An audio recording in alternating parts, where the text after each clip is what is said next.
The controller told us that these objects had been observed for over 2 weeks, coming down from over 80,000 feet, rapidly descending to 20,000 feet, hanging out for hours, and then going straight back up. For those who don't realize, above 80,000 feet is space. Is there a correlation between any of the characteristics of these UAPs, UFOs? What we tend to see are the smaller vehicles tend to be, think of a sports car. The large ones tend to be not always, but almost exclusively either triangular shape or boomerang shape.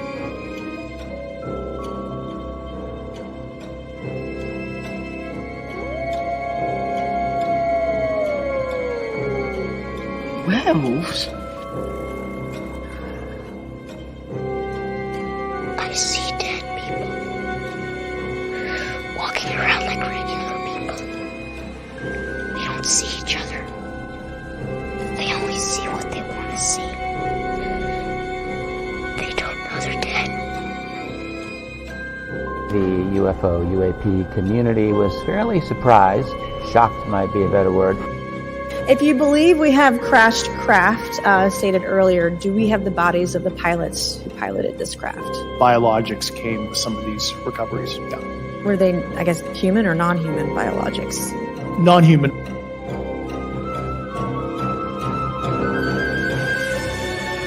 Do you think there is life on other planets? Well, I'm not quite sure, but I suppose there would be.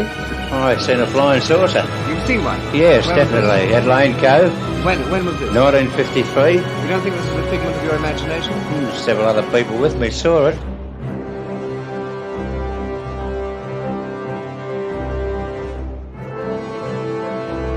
I'm not wishing that all that stay with me. The power of Christ compels you! The power of Christ compels you!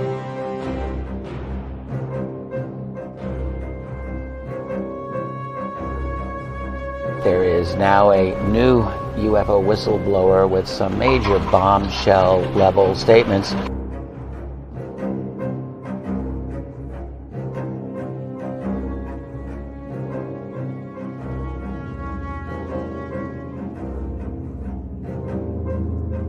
There is very compelling evidence that we may not be alone.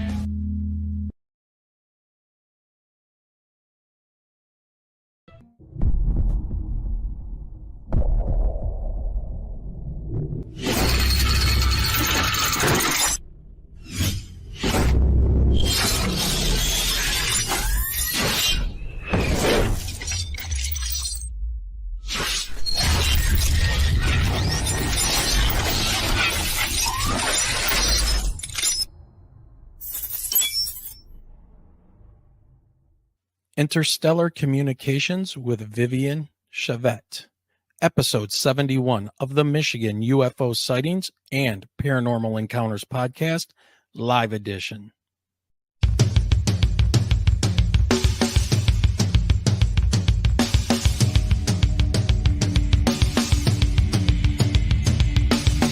Welcome to the Michigan UFO Sightings and Paranormal Encounters Podcast, where we explore the unexplained and mysterious phenomena that have occurred throughout the state of Michigan and beyond. From UFO sightings to ghostly encounters, we delve deep into the stories, the evidence, and the theories behind these strange events. We are your hosts. I'm Michelle. And I'm Wayne. We are an educator duo that after an encounter with a triangular UFO in 2018 in Michigan, we decided to investigate UFOs and the paranormal. In this podcast, we will be speaking with eyewitnesses, experts, and researchers to uncover the truth about some of the most intriguing cases of paranormal activity in and around Michigan. Our goal is not to convince anyone of the existence of these phenomena, but rather to provide a platform for discussion and exploration. So, buckle up and join us on this journey down the paranormal rabbit hole. On an escalator.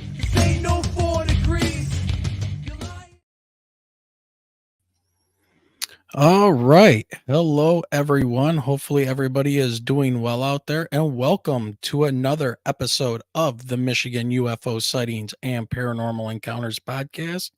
Today is Saturday, the 4th of November, 2023. And while I am finally done with the pure Michigan sinus infection, it's now Michelle's turn. So she will not be joining except via the chat room today. So you may see her in the chat, but you won't be hearing her or seeing her on the live show tonight. So as Tabin in chat has said, 'tis the season. So I'll be flying solo for most of the show tonight. So make sure you grab your favorite drink and get comfortable as we get ready to go on a wild ride tonight and bring on our guest for this episode, Viviane Chauvet. So while we don't have Viviane for long tonight, I'm going to keep the intros very quick. So we are currently streaming live on YouTube, Facebook, and X, formerly known as Twitter, but we're also on just about every major podcasting platform such as iTunes, Spotify, iHeartRadio, Amazon Music, Radio Public, Google Podcasts, Audible, and many others. So if you are listening to the show on one of these platforms, please don't forget to give us a rating and a review, as it helps the algorithm to recommend this show to new listeners. So I'm going to quickly do some hellos in the chat room before we get started, and want to let you guys know that we really appreciate you coming on to the show tonight. So I see we have Janice in the chat. We got Straw Dog 1. We got Tabin. Let's see, who else do we have here? Going through the chats here right now. Michelle's in the chat. So there's Friends with Monsters from up north. So thank you for joining us. And for everybody else who's watching, just once again want to thank you very much for joining us tonight and listening to us later as a podcast as well. So thank you. If you would like to support the show, you can do so via Super Chat, Super Stickers, and become a YouTube member. You can find all of the links below in the show description. However, one of the best ways you can support our show is to like, share, and subscribe. And please don't forget to leave a comment below. Also, if you do have a story that you would like to tell and you want us to tell it for you and put it in one of our listener communications shows, just send that over to mi.ufo.podcast@gmail.com. We would love to hear from you, and we like getting all of the emails when we discuss these things, and it makes for very interesting shows. Also, a couple quick shout outs to our Patreon members. We got Tabin R, who's in chat, Hava H, and Lisa B. But we also have to give special thanks to our YouTube members. We got Jeanette Angel, we got Dorothy Hawkins, Ghost Dragon ZW, Girl in the Desert, and Diane Boss. Thank you for your support. It's great having you guys all with us and helping us with the podcast. It really helps Michelle and I a lot and keeps us going and letting us know what you guys want to hear and what kind of guest you want us to bring on. So for right now, everybody, we're going to go ahead and get things going. So let's jump right into this and bring on our guest for this episode. She is an Arcturian frequency healer, intergalactic channel, podcast producer and host, and author of, now get ready for this, Wisdom of the Silver Sisters, Guiding Grace. It's a series of books. So we have Guiding Grace, book 1. Then we have Golden Wisdom of Love, Legends, and Legacies. That's Guiding Grace series, volume 2. And then one that I'm very much interested in is the Extraterrestrial Species Almanac, the ultimate guide to grays, reptilians, hybrids, and Nordics. So let's give a nice warm welcome, since it's nasty here in Michigan, to Viviane Chauvet. Hi, Viviane. Hello, Wayne. Thank you so much for having me. Hello, Michelle. I'm sending you lots of healing light. It's She's wonderful to be over with here everyone. typing away on chat. So she says hello and thank you for joining us. Of course. So, all right. So since we only have you for a short amount of time, I do want to just jump right into this and I will put links below to your books and your website in the show description. But can you tell our audience a bit about your background and how you ended up where you are today within this UFO paranormal type of community? Well, thank you, Wayne. Absolutely. So, listening to the introduction of the show, I'm really like all of the above. I'm the expert. I represent the paranormal. I represent everything because, by definition, I am truly an Arcturian being in a human hybrid form. So, when we talk about paranormal, for us, it's normal. When you talk about supernatural, for us, it's just a new next level of evolution. When we talk about UFO sighting, for us, it's simply the natural occurrences of the intergalactic and the interstellar communities. So I love to bridge all of this together so we can demystify, an encounter, a sighting, an experience, and to really blend into more a normalized new form of reality.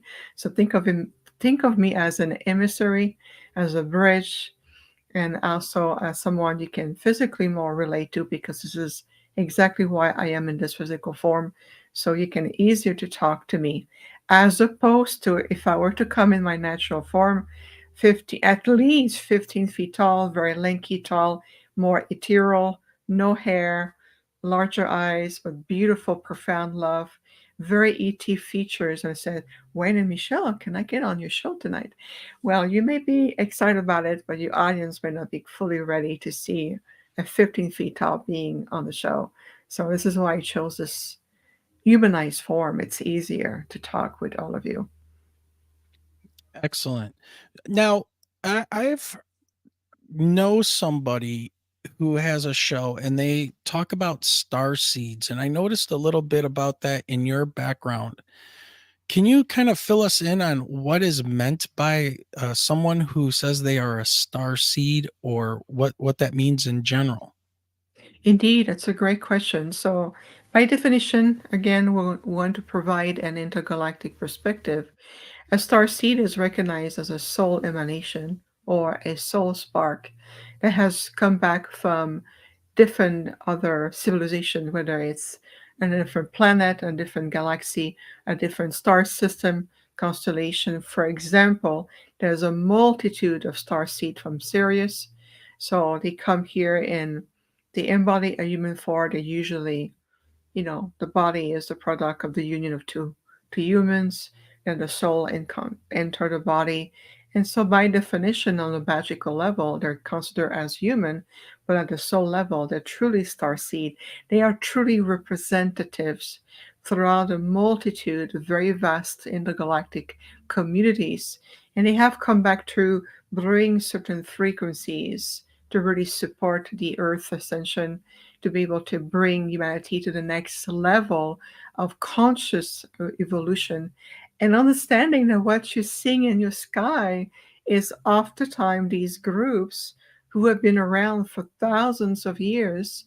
It's just that at this point of where human beings are overall, you're starting to become more in vibrational alignment with these natural phenomena, like the triangular disc that you saw in 2018. At that time, both of you were in vibrational alignment. There's a conjunction of consciousness that took place for you to be able to be even aware of that object. There are objects in the sky constantly. It's just we get so caught up with life here and busy, and so we retracted our senses to a more 3D way. So we're no longer in the same coexistence field. So for these star seed, there's always been a deep, clear knowingness within themselves at a young age that they're not from this earth. They know that earth is not technically their home base, but they have returned with a great purpose, a sense of soul mission, a sense of I'm here for a grand design. And the starseed, if you're one of them, you know what I speak of. And it's beautiful. It's just becoming much more accepted, and also much more on the open than it was even 10 years ago. That's very interesting. Now, is there a way that people can change their vibration, their frequency to be able to see these things more? I know there's like CE5, and I hear both sides of the argument that it works or it doesn't, and things like that. I've never tried it myself, but when you brought up that idea of vibrational frequencies, it like what would have Michelle and I had to have gone through to be able to be put in that consciousness realm to see that craft that we saw that night. That's another good point, Wayne, is the thing about CE5, for example, which I'm very familiar with. They're tools, whether it's that form of approach to C5, which engage more into higher consciousness, which engage you to be more present, more attuned to understand. So this is no longer about looking at the craft per se, or the object, or the round disc. The invitation is to connect with the occupants, connect with the consciousness behind that disc, behind that triangular object, or behind that movement in the sky. This is where it's really moving into. So what I'm getting very much so for you and Michelle is that you knew it was part of your soul design, it was part of your path, that at some point an event would put a conjunction on your journey that will create a diversion and start to open something on the conscious field to go, wait a minute, this is what's given to us. We know what we saw. We know what we felt. We were together. We saw it.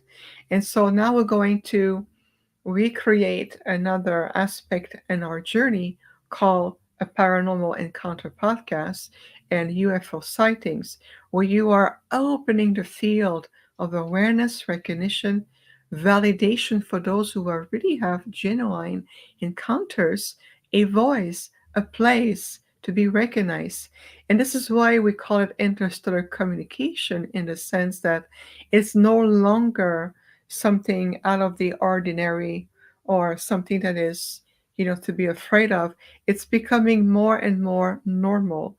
It's becoming into part of the new reality that we are co-creating together. And I love that you follow that intuition and that presence, that gift that you received that day to create this podcast, which brought us together today, and the many guests you brought. So you're helping, you and Michelle, you're helping tremendously the awakening of a natural phenomenon. Why? Because think about it. Look at the diversity of planet, constellation, galaxies, and the multiverse. You're helping to understand that the Earth has always been part of a very large community, as above, so below. So look at the diversity of life on one planet. This Earth, Mother Gaia, is incredibly diversified with life.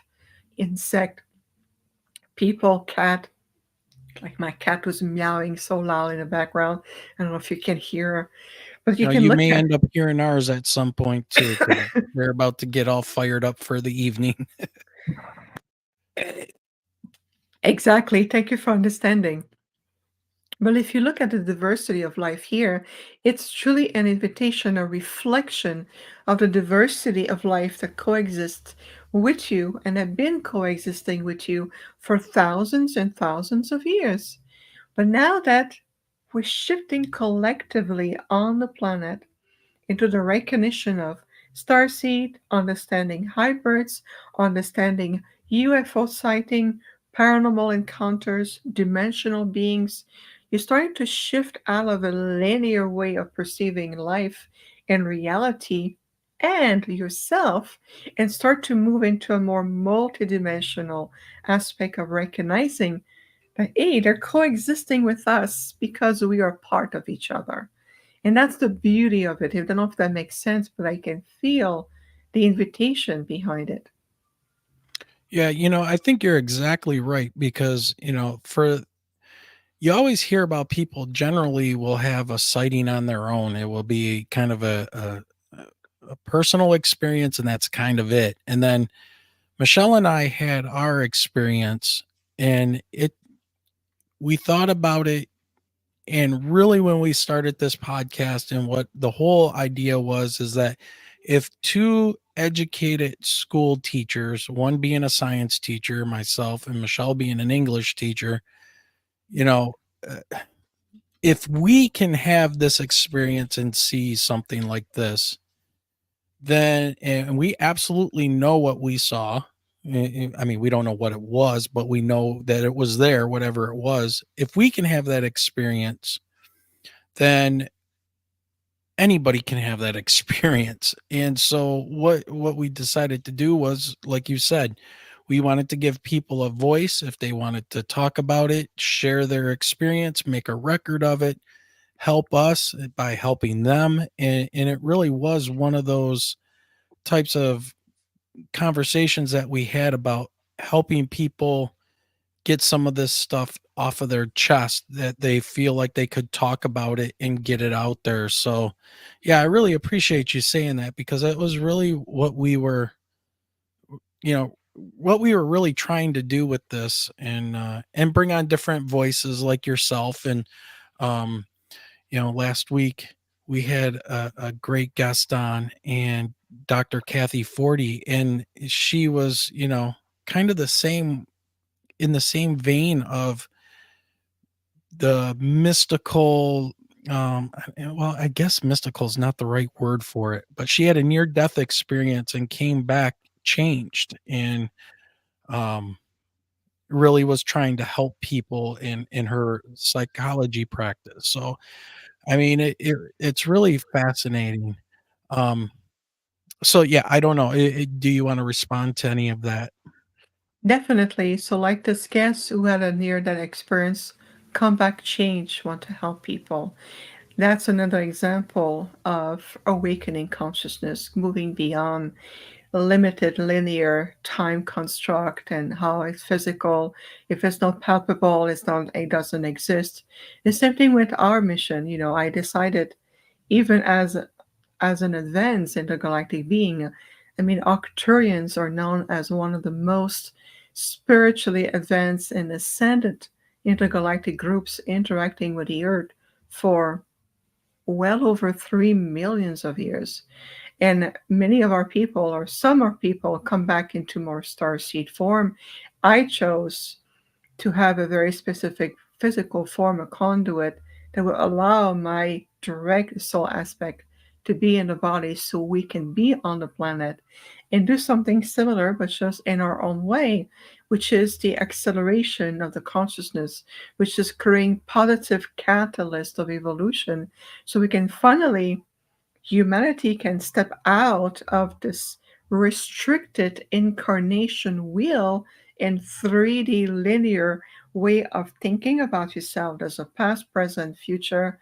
You come, you live, you die, and that's it. This is absolutely an illusion. So the more we start, and the more of us in terms of positive, spiritually oriented intergalactic being comes in different shape and form, not only to give you validation that yes, your experiences are real, yes, you can make a difference, yes, there's so much more to you, and we see you in that potential. So when we see what amazing people like this doctor, like both you and Michelle, being able to utilizing your gifts to give a chance to others to speak up, to feel validated, then this is where we really create positive change on the planet. So absolutely. Okay. um I'm very interested, and I find the idea of healing frequencies, I find them very interesting, because I've always thought that, like, the pyramids in Egypt and things like that, these ancient sites were more about energy of earth and possibly healing energies. I don't know why, but it's been something I've been very much interested in over the last couple years since we've gotten into this, and I've dug more and more into the ideas of, like, Graham Hancock and George, not Randall Carlson, and looking back at ancient times, Atlantis and things like that. But I'm wondering if you can explain a little bit about how you do Arcturian frequency healing, and how does that work? How does what does all this entail? Well, our Arcturian energy matrix healing It's something that we have co-created, my delegation and I. So the Arcturian energy matrix itself, it's a holographic, more fifth-dimensional, sometimes six-dimensionally based luminous template that allow us to work with someone in so many ways. We can adjust as it is appropriate. The body template, we can look into the past history as it relate to the lifetime of that person, the karmic implication. We can look at the soul matrix. The soul matrix connects to the heart center and the soul fractals. We can really create a multitude of possibility that will help that person to shift beyond either an ingrained paradigm, whether it's in some genetic markers from ancestral lineages. It can be also something that that person brought with them from another timelines, meaning another past life. We've seen example of people carrying some unresolved issue that comes from the Atlantean timeline. And the thing is that when you start to understand that you are really a multidimensional being, that means that all these multitude of you who have existed in different timelines or aspect or coexisting with you, you can have access to any of them to supporting you in this lifetime. We talk about the pyramid. Well, I just came back from Egypt recently, and I look at just the Great Pyramid of Giza, and right away I ask to understand what is it that this pyramid is about. And it is oscillator of pure energy, but not just for the earth. It is an oscillator of pure energy that, yes, works with the entire grid system of the planet, but also connects well beyond the planet. And these sacred sites that we visited, some of them have some portals still active in them, and others are more dormant. And they tell the story, they tell the synergy of different phases of evolution throughout ancient Egypt and the different dynasty, the different level of evolution. But there's a palpable energetics movement on each of these sites. Some of these sites were using energy to bring and suck the life force energy of beings and being redistributed elsewhere, and others are more like oscillators that bring more intergalactic energies even to the galactic core back into the earth. So there's a multitude of purposes for these ancient temples. This is why the interweaving about, energy frequencies. Well, the body structure, Wayne, your entire body structure is pure energy in action. So when we look through our matrix or the holographic field, we look at the human template as just pixel that coexist with each other, so we can detect what aspect has a distortion, what is the source point of the distortion, and what can be done to readjust that field. Because once the luminous template is reintegrating, well, the body consciousness start to decode the language of that energy in terms of frequency and start to reattune itself. Because the body is super intelligent. It knows what to do with it. It's amazing. And ladies and gentlemen, we are here with Viviane Chauvet. And I need to pop this up here for Viviane. Friends with Monsters says Earth is a school. Do you agree? It's definitely a school of great experiences, even for the masters who have returned. We're still learning what it feels like to be in this human experience. Remember, everything is an experience. Everything is an invitation. Nothing is in vain anymore. So, in that sense, it is a great. Yes. And Janice says that Viviane's voice and demeanor is so very calming and healing. Wow. Well, very good. Thank you very much. That is because we speak as many. So one voice with many. So I have talked with, Michelle and I have both talked with a lot of authors and people off the air, and they are 100%, and you wouldn't necessarily expect to hear this kind of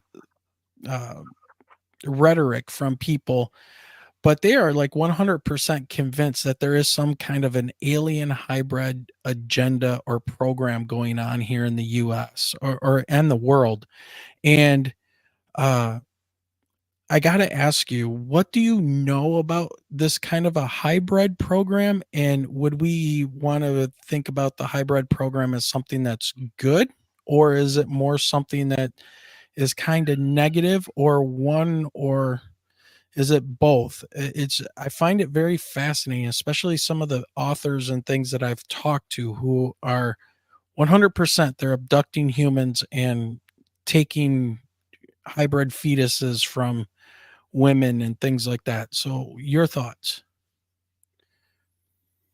Well, my role has nothing to do to be as a whistleblower and or an historian or a decoding of 3D actual paradigm reality that's coming back to the surface. I have different purposes. But what I can tell you is the following is what we are observing is there's a multitude of concepts that are coming back to the surface, more coming back to the consciousness of human beings. And some of the concepts are a bit intermingled with each other. There is a great difference between government structures with potential program with certain agendas versus very noble and higher divine soul agreement with other interstellar groups what needs the stability of the human genetic genome, the genetic material of DNA from the earth humans in order to help their civilizations to evolve. There's a huge difference in between. Unfortunately, it's still at that point of the evolution on the planet. Those concepts are oftentimes put in the same bag or mixed together. And so you start to realize the difference as you start to evolve more on a conscious level, start to speak, connect with the advanced groups, those who come to help as master teachers, friends, those who are part of your star families, and they will show you the true archives of the galactic record, like the great all of records. And you start to understand in the earth and a multitude of generational lineages of human beings. I've been interacting with a multitude of interstellar groups, having some all kind of agreements, contract, where they work with each other. The issue is that when you come here, the soul goes into the veil of forgetfulness, and then there's morality, values, and then you start to embody more your 3D human personality with everything comes with it. And we agree about what's normal here, boundaries issues, what is moral, what is the values. So I have an understanding of it. But when you start to connect with other form of intelligence, they exist outside of your earth plane. It's a complete different approach. So our desire is to more like teaching, helping you to remembering what it feels like to truly communicate with other form of intelligence who are coexisting for thousands of years well beyond your earth plane, and they have no knowledge of understanding of emotional contract or emotional impact and so forth. Again, nothing to do with government structures, theory, things been going on behind the scenes.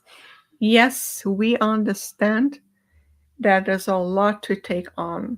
Yes, we understand there's a lot that's been revealed behind the scenes, and it can seemingly be a little bit misinterpreted along the way. But take the time to have higher discernment, because hybrid children in form of the women have visitation, the fetus is taken, has nothing to do with underground facilities and government. And I know you appreciate the difference here. It's huge. Yeah. Do you think that the general human population is ever going to be able to grasp some of these concepts? Or is this just going to be an ongoing battle to try to get people to understand the differences in these realities and frequencies in a way that that you see things.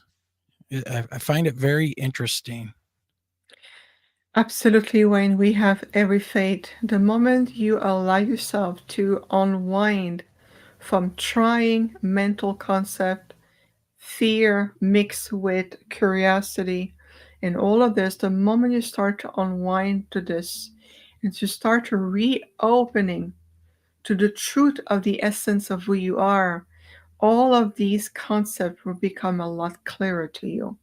So, yes, we have absolutely every fate. Okay, well, let's see. We're at 35 minutes already, and I know we gotta wrap it up here early with you. So, I want to go into this book that you wrote, the Extraterrestrial Species Almanac, and ask you if you can give us a rundown on who or what these other beings may be. And the reason I ask is there seems to be a lot of consensus, at least on a couple of them, and that is that the grays are a type of automated creation, almost like a automaton. I've heard them called.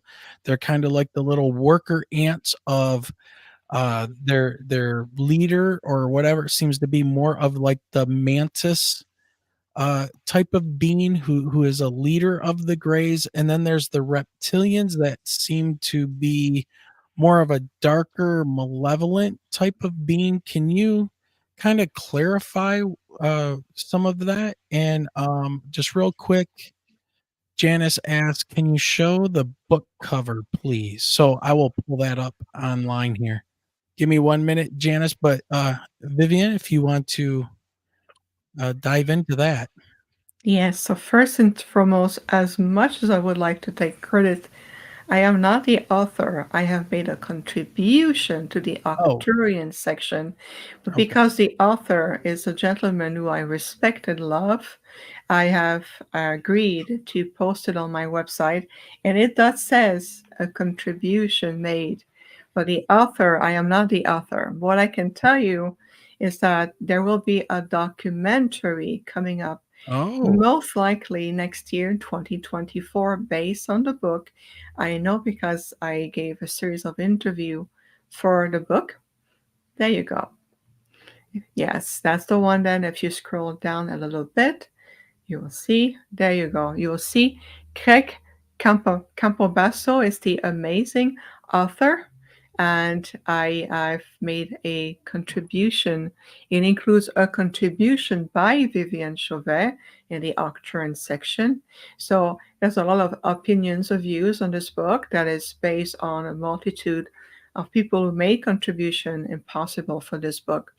Now, let me ask you this. If an intelligence comes to you and says, Wayne and Michelle, can you really affirm that all human beings are heavy, stock in density, non intelligent, and have no compassion?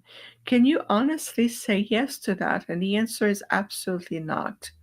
We agree.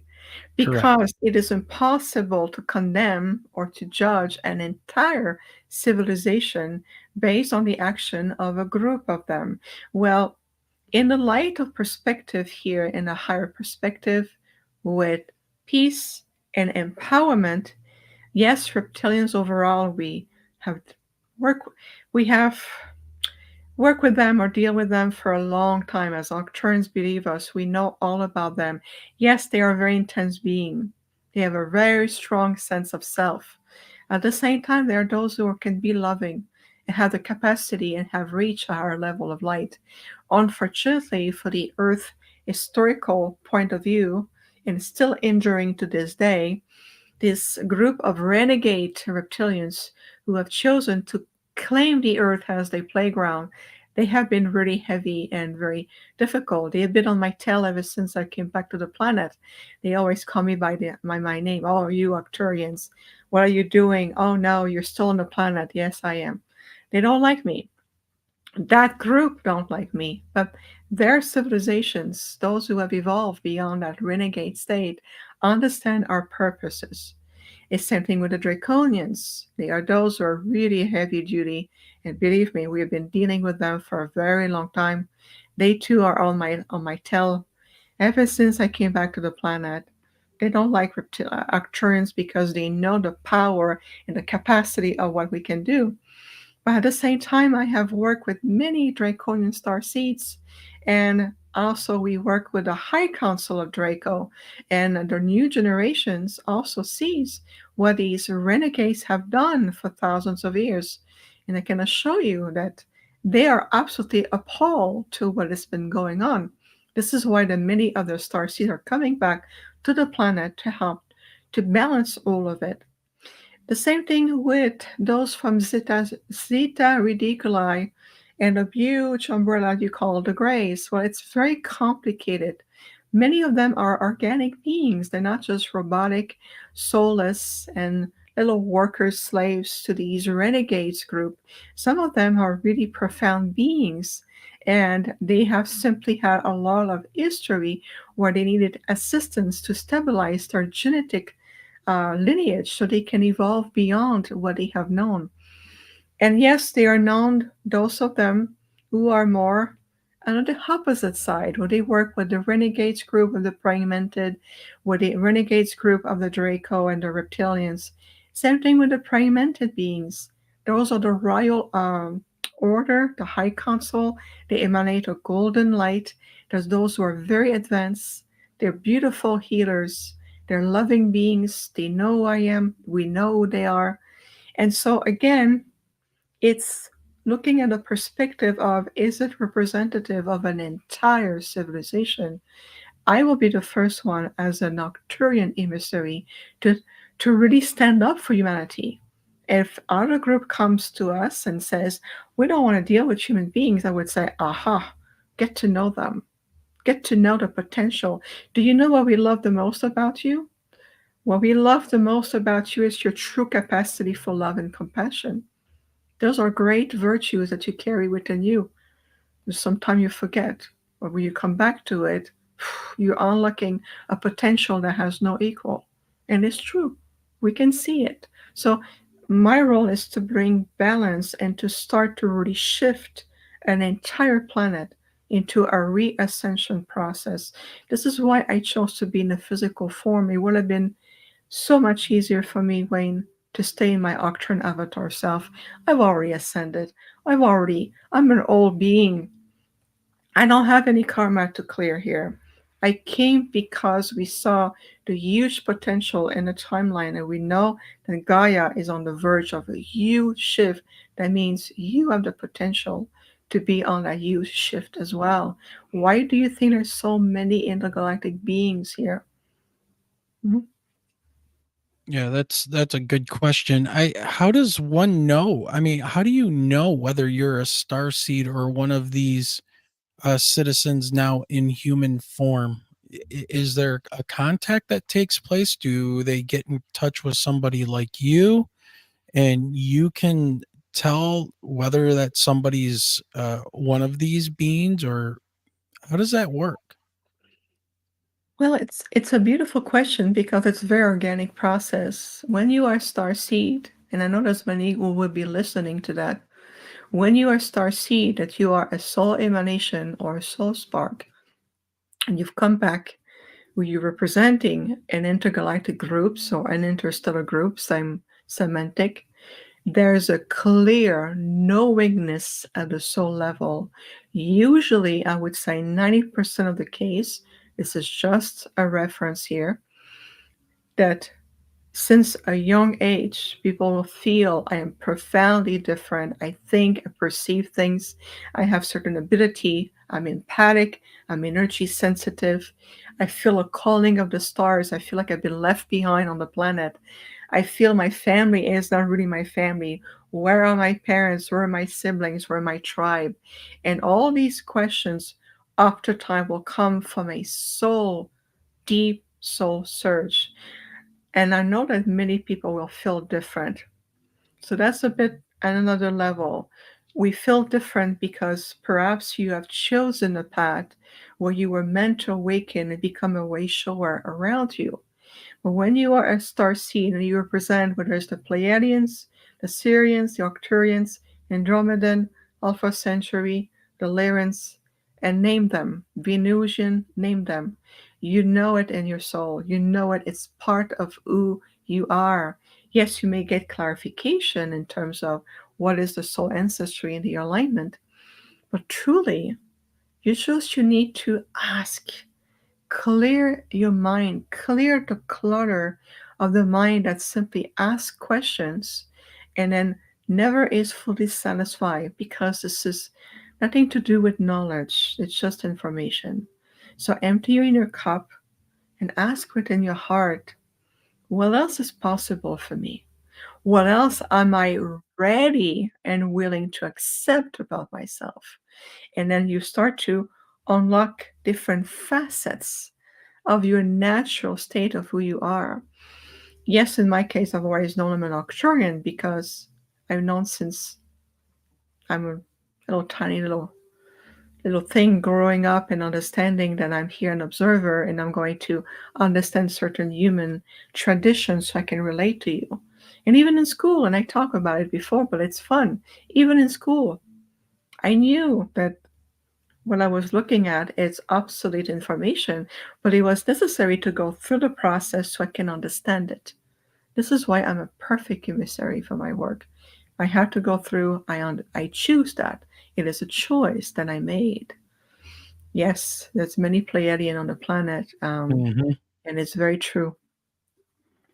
Okay, so moving along here, just so that we can keep going and get you out on time. What is the quantum DNA field?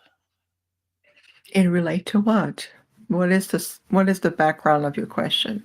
I saw it mentioned in your press pack about the quantum DNA field, and just was curious as to what that was in reference to. I've never Okay. heard this before. Okay, this is in reference to the quantum aspect of your DNA template. So if you look at your DNA template, we all, overall, people agree or accepted that you're shifting into a more a six double helix configuration, which we call the 12 strand. But to the 12 strand, you also have the 12 level of interdimensional corresponding point to those strand. And when you start to tap into that energy or the memory field of your DNA, you start to move into a more quantum field. What it means is that, in simple terms, is that your DNA template, it's a field of infinite archives that you can really tap into or in tune with it on a quantum level. And you will see as more and more and more your consciousness evolve, your body templates start to get less density, carry more light. You start to reopening your own channels, memory connectors, your microtunnel of connections and communications.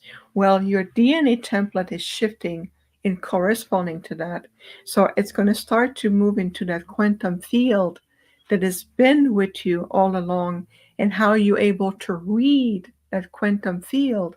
It's like reading, if you would, in the simple words, reading multidimensional being that books, multidimensional books that coexist in the etheric field, but you would say, but those books are non-existent to you just yet, but they're there. So it's a little bit of that correlation of the way we see the consciousness of that template shifting more in a quantum way. So in simple words, that's just an essence of it. Okay, very interesting. Now, you had mentioned Atlantis, and I am fascinated by this idea of Atlantis. In my knowledge of what I've been able to dig up and read on and stuff, is that the Atlanteans were a very advanced people, and they were a ways back. So I'm curious as to if I can get your knowledge a little bit to add into what I'm kind of learning about this. What is your knowledge or connection with this former civilization, and what happened with them? I love the Atlantean myself. I still work with them, the Atlantean masters. In fact, I was in Santorini also recently working with the Atlantean oceanic grids, and we did some repair and restoration on that level. Well, Atlantis, in a very common sense, we know that it's been 5 cycles until they reached the golden age, and then that came to a completion. So the Atlantean were coexisting with the Earth plane in a form that it was, think of it as the ideal future human beings in their complete divine aspect, where they were complete oneness, utilizing extraordinary mental faculties for healing, whether it's crystal template or the crystal temple, whether it's the temporal dimensional portal to bring in other interstellar group, connecting with a multitude of council. They were completely in harmony, in coexistence with a celestial being that you call the Earth. So the Atlantean, yes, there are many Atlantean as old soul today, for sure, but there's also a lot of healing that is taking place around the Atlantean old souls. Because this project coming into 5 cycles, by the time the 5th cycle was coming to a completion, well, those souls carry a tremendous amount of guilt, sadness, grief. And so even today, when we come across these old soul that has an Atlantean soul ancestry, these old energies needs to be resolved, because otherwise it overlap in their life today and their ability, how they trust themselves, and the feeling of like you're holding the world on your shoulders. So the Atlantean was designed to stay in that higher vibrational aspect, where the Earth would have been staying in a more ascended form of herself and shift back naturally into the higher universal harmonics. But like anything else, there was interference. The ego mind start to kick in, thinking about, and we're better than prime creator. We can disconnect ourselves from the heart center and utilizing more mental energies to control very highly evolved tools or crystal or templates and other form of knowledge. So what happened is that the misuse and the miscreation create distortion in the field, to make it very simple. And then of course we know what happened to Atlantis. This is why also Wayne and Michelle, why so many souls from the Atlantean timeline have come back today, to ensure that the same distortion is completely avoided, to avoid repeating the same mistake in the past, which is in essence release the control of the lower mind and bring yourself back into your higher mental faculties. Bridge with the heart. This is not a cliche. It's a really piece of wisdom, a key, if you would, to unlock the next level of your evolution. So in essence, this is part of the Atlantean project. Plus, I remember being there, but I was an intergalactic being. I was not an Atlantean being. But I remember being there, interacting with others who were there. And I have quite a fondness of the Atlantean timeline. Okay, well, I see that we're getting close to that time, and I would really like you to talk and tell us a little bit about your Guiding Grace series of books. Can you kind of give our audience an overview of those books, what they could expect to find in them, and, let us know a little bit about them? That's very kind of you. Thank you so much, Wayne. Absolutely. So I have been so active with my healing work that I never had a time so far to really sit down and create a book of my own, which I will. It's part of my project. But what I had a chance to do is to be part of a collective of authors. And that series, volume 1 and 2, as you mentioned, it's really beautiful authors who came together in the synergy to bring in the wisdom of the heart and understanding of, through their own experiences and their own series of awakening, and how can we achieve that even through family connections, ancestral lineage, everyday life. Of course, for us, we brought intergalactic wisdom. Of course, we did. So if you look at each book, it's really an invitation as a journey through space and time, through a multitude of realities of each co-author brings, and allowing yourself to extract a multitude of keys of learning, validation, emotional connection, wisdom, and see how you can utilize those keys to supporting you in your life. And it's been a really beautiful project. The books are already available on Amazon. And in fact, for both books, we won some awards, one even for in the category of masculine spiritual awakening for the Golden Legend, and for the wisdom of the Silver Sisters, we won an award with the Speak Up Talk Radio, the Firebird Award for New Discovery and Inspirational Book. So they're really beautiful books, volume 1 and 2. They're already on Amazon. The link is directly on my website. You can just click here. The same thing with the Almanac is also on Amazon. And I'm looking forward for the documentary coming up next year. And what you're showing right now, this movie, Extraordinary, The Revelation, is part of J3 Film Series. That says number 3. And I was interviewed for the movie. And so we bring the presence of the Arcturians, the presence of advanced intergalactic wisdom during my segment on ascension and how the ET presence can really supporting us. Now, there's some aspect of the documentary and a little bit of fear-based, but like anything else, use your discernment. We brought in the contribution that we felt was the best, but it was up to the director at J3 Film to see what direction he wanted to give. And I have hours of footage that we gave absolutely phenomenal interview for the documentary, but only a segment was brought in. So it's just, again, another perspective on the topic. Yep.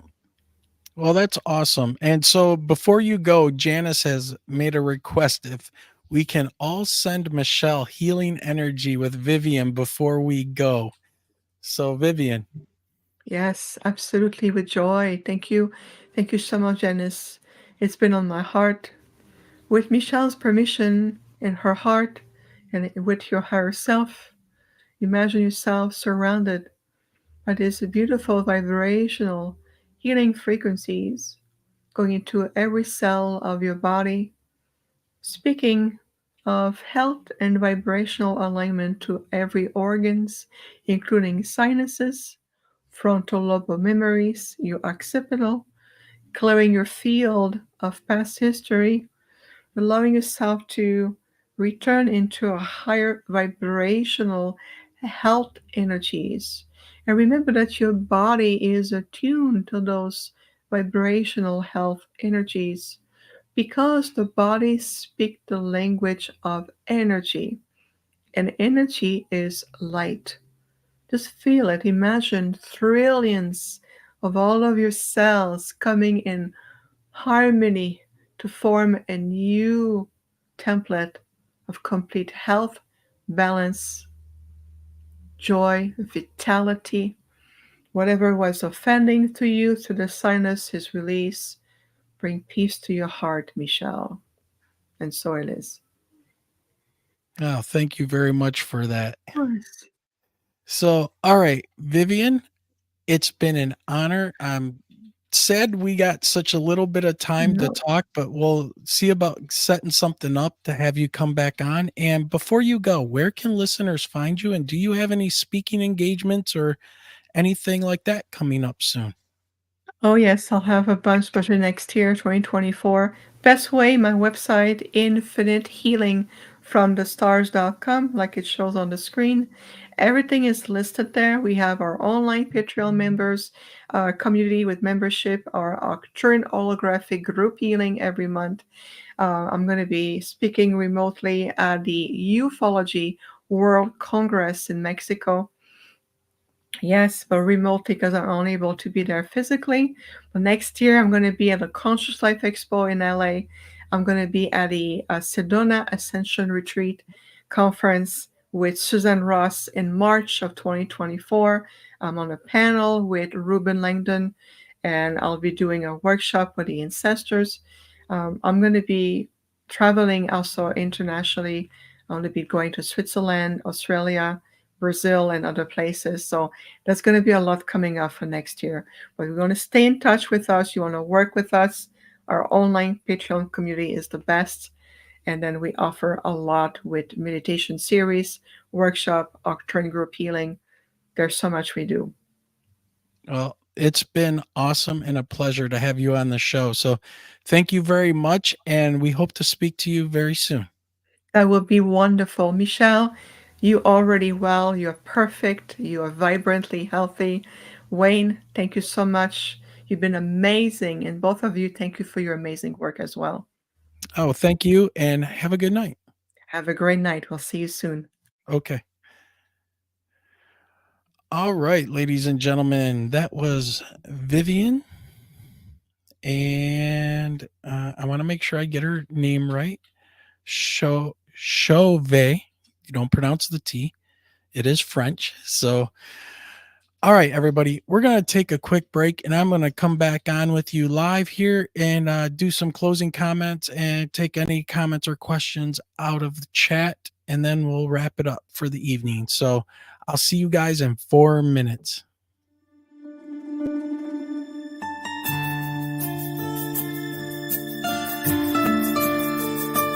Traveling near New Boston, Michigan? Hungry? Well then, you need to check out New Boston Coney and Grill tucked away at 37005 Huron River Drive. With daily specials, homemade soups and desserts, and a staff that makes you feel like family, you will not be disappointed. Give them a try for dine-in or carry-out at 734-606-5313. You can find their page, including their menu, on Facebook. Bon appetit!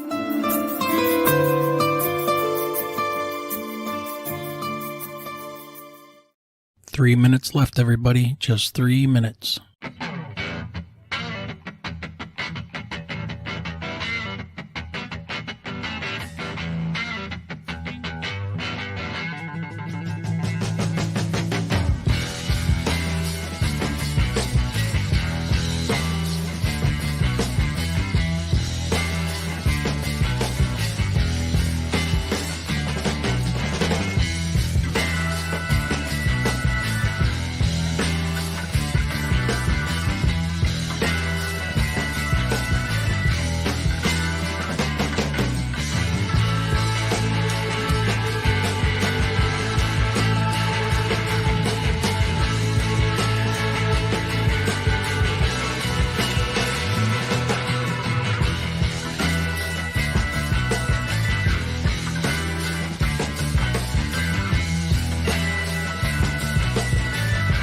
Minutes left, everybody. Get ready. 2 minutes.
All right, everybody, we're back.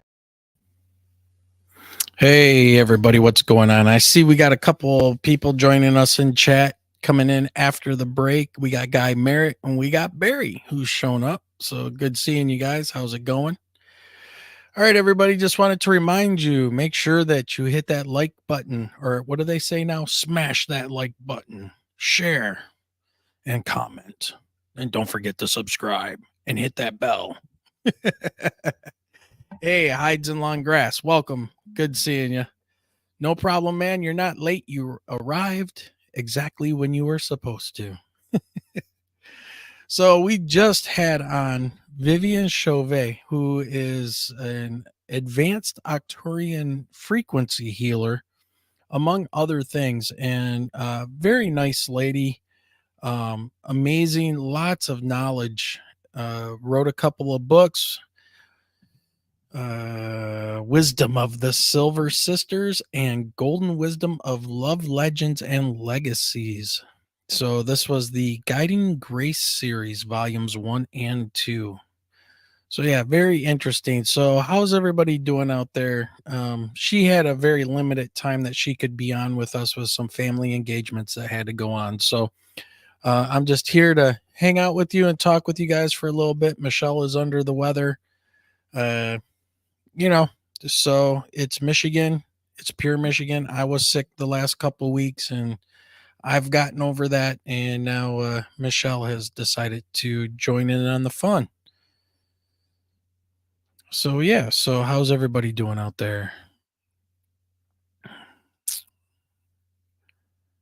Yeah, Guy says I got here 2 minutes before the break. Yep. You did. Yes, you did.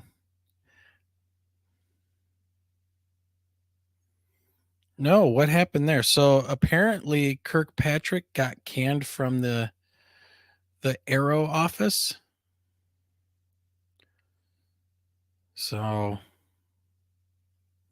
yeah, so that'll be in some news and stuff that we'll cover coming up. But ufology has been very, very strange as of late with what's going on, especially with Grush, and you see the fracture of people who believe it, Grush, what he says, and what people that don't. It's almost like Bob Lazar 2.0 at this point. And again, don't know what to make of a lot of this stuff, but you ask Michelle and I, we know what we saw.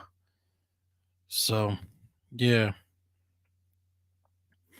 But not a whole lot going on. I've got an email from somebody with a very interesting story, so that'll be coming out in Listener Communications Volume 3. That'll be soon, probably within the next couple days. Dr. Kirkpatrick is who they decided to have head up the Arrow office, AARO. Anomalous, what is it? I don't even remember what it is anymore. It's changed names so much, and I think that was part of the plan. All Domain Anomaly Resolution Office, or ARROW. That's what the UAP task force eventually became. Yeah. Apparently Kirkpatrick may have been booted to the curb. I don't know. I don't follow the stuff from the government probably as much as I should, but it's a busy time of the year. It's a very busy school year this year with the students that we have. I'm not making excuses for them, but it's obvious the damage that being at home for a year and a half during COVID has had on students. So, yeah. Socially and emotionally, the damage that was done to students is really, really bad. And I don't know. I could go on a diatribe about how bad it is for some of these students. But time will tell what's going to happen. You can basically tell that they were raised by their cell phones for almost 2 years. Worse than normal years of school. So Yep. Guy says, no, you shouldn't follow anything from the government. LOL. Yeah. Yeah. I'm kind of that opinion, but we all have to have governments and we all have to have leaders, and it's a needed necessity. It's just how much do we get complacent and not get involved with it? Let's see. The whole lockdown was senseless, I think. Yeah, because there was no way you're going to contain something like that. A mask definitely wasn't going to do it. If you know anything about science or biology, you know how small a virus is. And when viruses can infect a bacteria, and you know how small bacteria are, a cloth mask isn't going to do much of anything. I don't care who says what. If you can smoke a cigarette and blow the smoke through the mask, it's not doing anything. So, yeah, it was basically to make people feel better, just to make them feel safe. But, you know, the business world is still recovering from COVID too. That comes from Straw Dog. Yes, it is. And some people made a lot of money during COVID that seized upon certain opportunities, and other businesses just went down the toilet. So let's see. What does Janice have to say here? I have to check out of chat. So thank you again for this podcast. It was really fantastic, especially the healing. Blessings to all. For us, it will be a time change. Haha, tonight in New Mexico. That's a time change for us here in Michigan too. We actually gain an hour of sleep. So that'll be nice. Is that tonight or is that? Yeah, that's tonight, right? Yeah. Yeah. Yep. So Fauci still isn't being prosecuted, says hide in long grass. Well, I mean, you have the government in bed with pharmaceutical companies. I mean, there's still, we just saw a commercial on TV for getting your flu shot to protect you against something along with your COVID shot. I mean, I don't understand. Fauci lied. We all know it. I think. Guy, that's pretty good. Yeah, I mean, Fauci lied. We all know it. I think. Did he? I mean, or was he acting under what he knew? I mean, we know there was a shifting of money. Here's what gets me. And this is what people need to wake up and smell the sauce over. All right. I don't care about somebody lying or not, but just look at the data, look at the facts. The facts are, where did the virus come from? It came from a place where they were illegally doing the whole viral manipulation. What do they call that? Gain of function. And they were taking money and they were diverting it. So if you want to know the truth, you just follow the money with anything. That's the truth, is where did the money go? Is it Hunter Biden in Ukraine? Follow the money. Yeah, gain of function. Yeah. I haven't thought about this stuff in so long. I don't even remember what was going on. But all I know is that these people in the government and the World Health Organization and everything, that the stuff that they did, and that the mandates and all this stuff that they pushed down, I don't know how some of them can live with themselves, other than the fact that they do not realize the damage they did to a whole group, a whole generation of children. And as a teacher, we see it every day. We see the damage that was done, especially socially. So, if anything, that's where people should really be pissed off and draw the line. So, Let's see. Hides and Long Grass says, read the EcoHealth funding documents that were approved by Fauci and paid for with U.S. tax dollars. Yeah, that's the gain of function stuff, right? That they sent over there to Wuhan. Yeah. Yeah.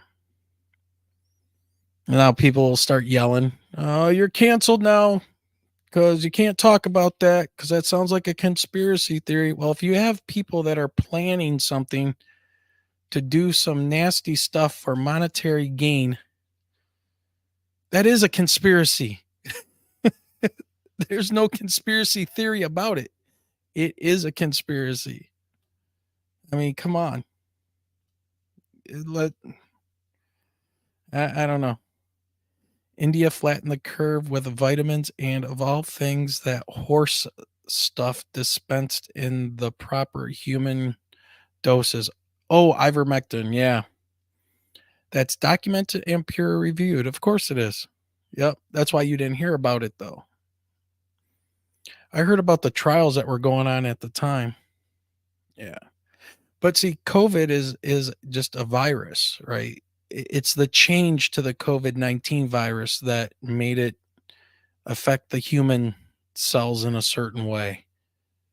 So, I mean, but it's amazing. Isn't it amazing how short people's memories are about this stuff that was going on? You know, and just so happened there was a presidential election going on at the time and everything else. I mean, come on. it's not that far beyond the reach, man. So let's see. What is Guy saying here now? Guy says, I had it. I've had a heart attack and a stroke, and COVID was a funky flu for 4 days. I think Michelle had it at the very beginning. And Michelle was sick for almost 3 months in 2020. She had lost her voice multiple times for multiple days during it. And or was it 2019? She's whispering over here. I had it, and I had to stay home for 10 days from work. But when I had it, I slept for one whole day. I lost my sense of smell and my sense of taste. I went positive on the test. I had the nurse at school test me, came home. I immediately started popping zinc and high levels of vitamin C and vitamin D2 and 3. In about a day and a half, I was back up to 100% and had all my sense of smell and taste returned. But I still couldn't go back to work. So, don't know why. If I was better, but that's the way it is. Let's see. Hides and Long Grass says the price of groceries has doubled since the January 20th, 21. Yeah. Yeah. So anybody that thinks that they got a raise over the last couple of years, you are sadly mistaken. It might look like more money on your check, but you're paying for everything. You're paying more for everything. And that is because they flooded the market with a bunch of printed money. So the more money that's out there, the less it's worth. So of course everything's going to go up. That's inflation. You also have a lot of people that have decided not to go back to work. Well, how are they surviving? They're working in a new type of economy. It's called the internet. And if there's one thing that's true is people love to be comfortable. So Straw Dog says we had it in 2019, jumped on the natural meds, and all was good. Yeah. The people that had to worry about COVID the worst were ones with severe health issues already, right? And this was just something else that would make the problems worse. I have basically with my thyroid after that stupid experience we had, I basically have like an autoimmune is what happens. My body is attacking the thyroid. So I thought I was going to be in deep doo-doo when it came to having to deal with COVID. So I just went on natural meds, lots of vitamins and supplements, and that was it. All right, so let's see. Guy says, get this. Gas is $3.25 a gallon everywhere in Lapeer and $2.60 a gallon in Flint. We have a whatever you can get away with form of capitalism. What that sounds like is manipulating the prices to fit your demographic and your area. So that's like supply and demand, right? If there's a high demand, you're gonna pay for it on something like that. There's probably not a lot of demand for gas, so it's probably cheap in Flint. I mean, that place is basically becoming a ghost town. So yeah. Well, Guy, you said you don't want to hear, or you shouldn't believe anything from the government. Well, you don't want the government to come in and try to control prices. These are people that haven't paid for a loaf of bread or a gallon of milk in 30 years that are in the government right now running it. And by the way, most of the guys in the government are millionaires, guys and ladies. They're basically millionaires. I don't think they're really good representatives of us, right? So I don't know how they can be representative of a couple of teachers who are trying to deal with school loans and higher gas prices and higher grocery bills and everything else, let alone anybody else. Oh, and car payments and all of this stuff. So, yep. Let's see. Tabin says, I went from looking for a nice $80,000 house to living in my parents' spare bedroom. A lot of people have done that.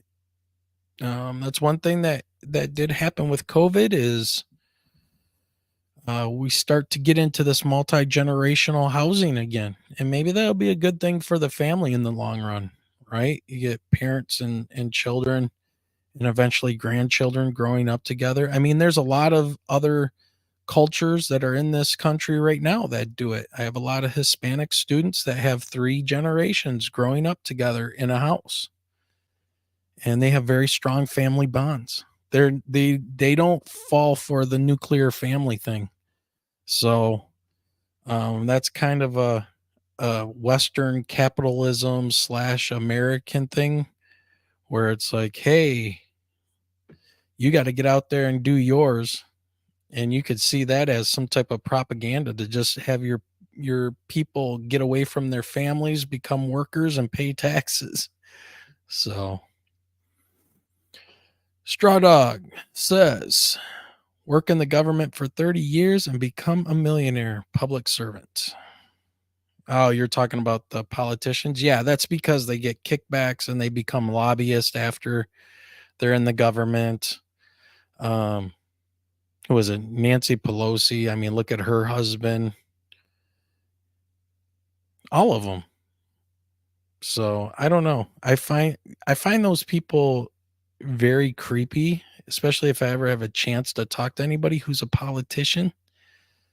Just the hairs on the back of my neck just stand right up on that. Yeah. So there's insider trading. Yeah. Oh, of course. Of course. Do me a favor. I'll do you a favor. Tell me what's going on so I can sell these stock at the right time. Yada, yada. We'll pass this law for you if you hire this many of my constituents so I can say, look, I got you guys jobs. Yeah, it becomes a dirty business. But, the one thing is like living here in America, at least we can kind of steer our own ship as the individual and get into what we want to get into. If we can learn how to play the game, we can get to those points. So there is kind of the royalty class in the United States, but you can be one of those quiet people that start a small business or find some little niche to grow something, and that blows up, So don't let other people hold you down because they don't even realize you're around. So disillusioned with our government. Guy says I'm completely disillusioned with our government. Yeah. Yep. But at least we can still talk crap about them if we want to.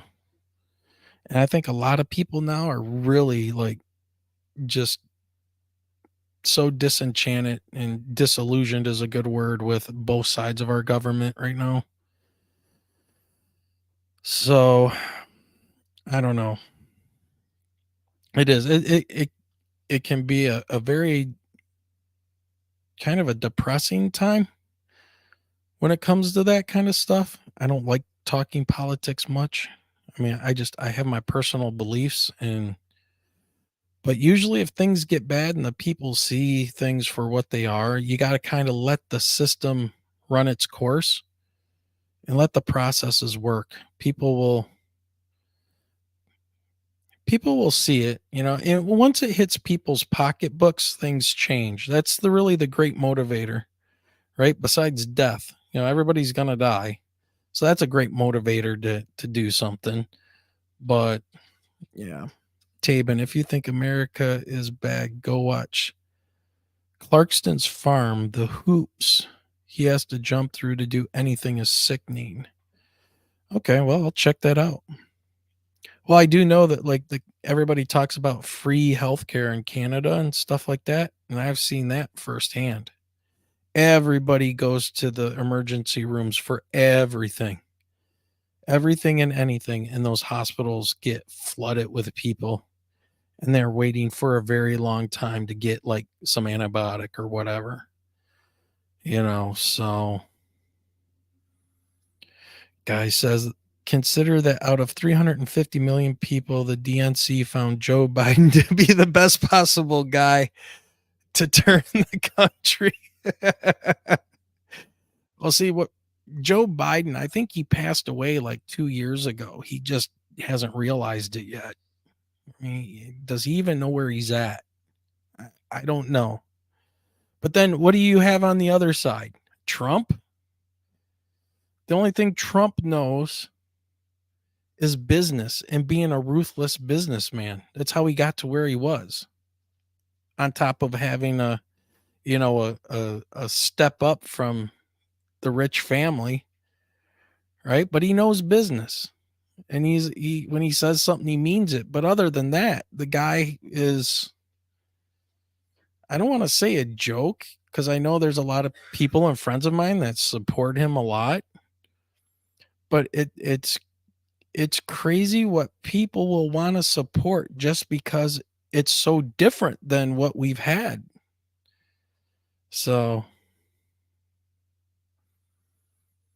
yeah, if these are our choices, what a joke. Well, again, so guy says, I said the whole thing is broken. I mean, these are our choices. What a joke. Here's the thing. The founding fathers realized that the system could get broken and get fat and get some people in there that are garbage. But our system is good in the fact that the process will get them out of there one way or the other. Right. So in a way, if the people are broken, the system will break them more, and the cracks will be found. And I think that's what happened with Trump. I think that's what's happening with Biden. I think that's what happened with the Bush era, the Obama era, all of it, all the way back, probably to about Kennedy. And, the system will eventually work. Yes, you got, like we always say, you got to just trust the process. It'll take some time, but trust in the process. Whatever needs to happen will happen eventually. Let's see. Tabin says, the physical and mental state of our government is scary. We just turned into a government podcast. Well, if anything's paranormal, it definitely is the government. Yeah.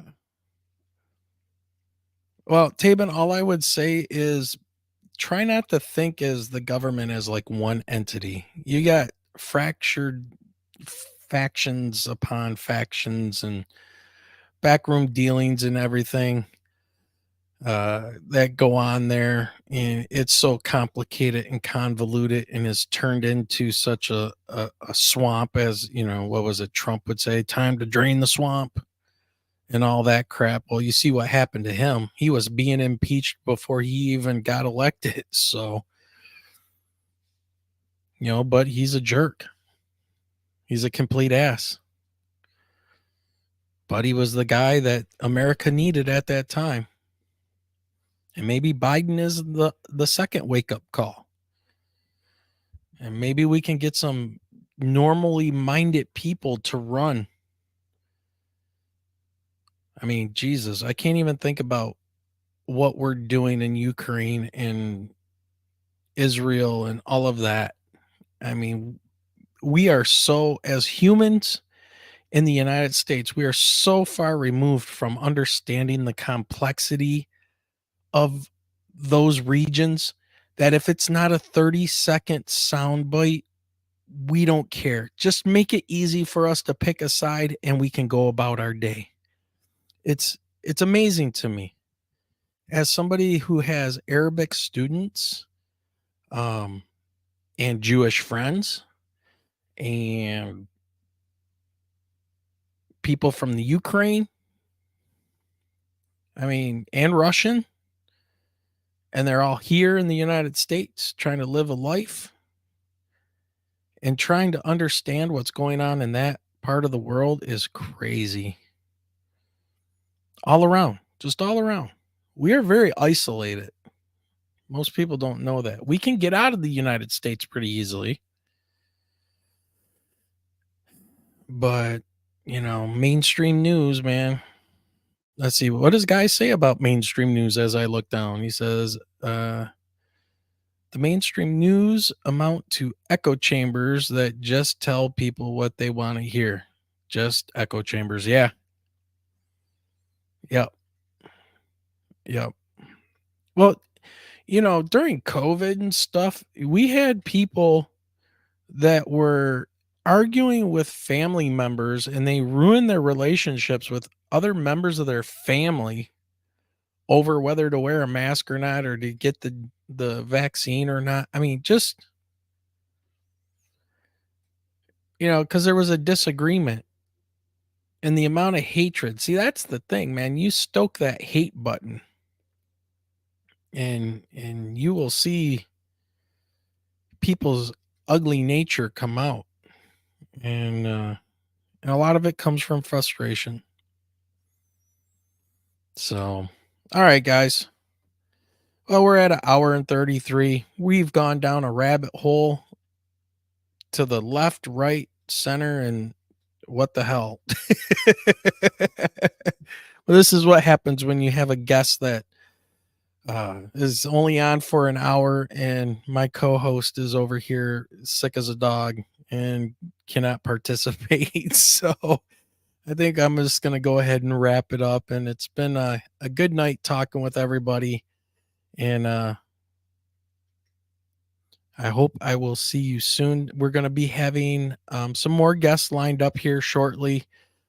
This is the time of year things get kind of quiet. So we'll see who we can get on here and talk for a little bit. I got some ideas and I got some emails out to some agents and stuff, just waiting to hear back. So hopefully get some bigger names on here. I did a couple phone calls to Randall Carlson. So hopefully get him on here. He's got a great opinion and a great great ideas about Atlantis and the Younger Dryas impact theory and the cosmic summit that we went to. Just Just awesome.